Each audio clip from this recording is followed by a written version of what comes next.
Hello, everybody. Welcome back to our live meetings for Rebecca's Awesome Reads. We are going to start talking about this season's book, The Framed Women of Ardmore House. For chapter 1, we are introduced to Jo, our main character, who is an autistic woman who has just inherited Ardmore House. The last question for chapter 2, what did you think of the line, "Her hackles were up and for once she was going to trust her gut"? It was in regards to Sid.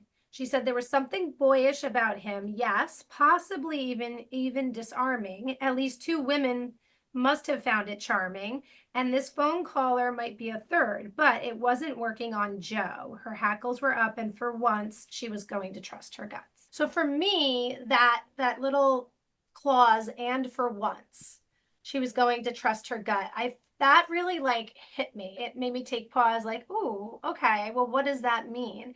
So to me, obviously, it means that in the past, she's had instances where she didn't trust her gut and she realized that she should have later on. And who hasn't? We've all been there, right?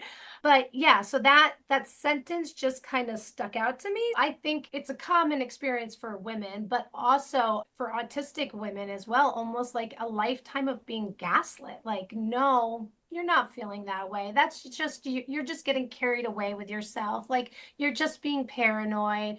And so when that happens over and over and over again in your life, it makes it hard to trust your intuition because you've been having all of these experiences of people telling you, well, you're overreacting, you're just being paranoid, you're just this, you're just that, your feelings aren't valid. So I think that there's definitely a component of that coming into play here too. And it's really good that she was like, no, I am trusting my gut on this one for once. Rebecca, did you want to add something? That's basically what I was gonna say, and I was just thinking maybe it's related to like masking and being worried or concerned about something and being told, oh, it's fine.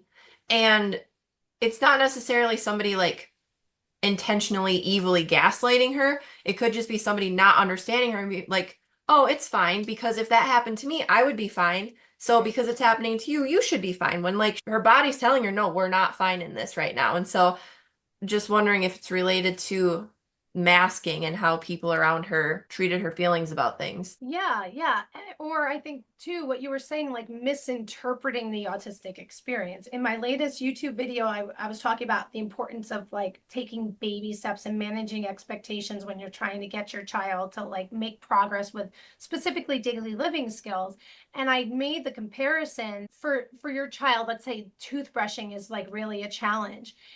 Basically, I said like I have a phobia of snakes. And you have to kind of equate it to like you saying like just put the toothbrush in your mouth, it's fine, it's not a big deal, just get it over with, is the same as you saying to me, just put your hand in that bucket of snakes, it's fine, just get it over with, it's no big deal. But it's like, what? Like, no way. I want to like get the heck out of Dodge. I'm not putting my hand in there. And so I think that what you're saying, Rebecca, like for a neurotypical person or someone that doesn't have sensory challenges or a trauma history, something as simple as putting a toothbrush in your mouth, like doesn't feel scary. And so they can't really wrap their brain around the fact that it would be that scary for that person. And so, yeah, accidental gaslighting or invalidation of how intense it is for that person, it occurs for sure.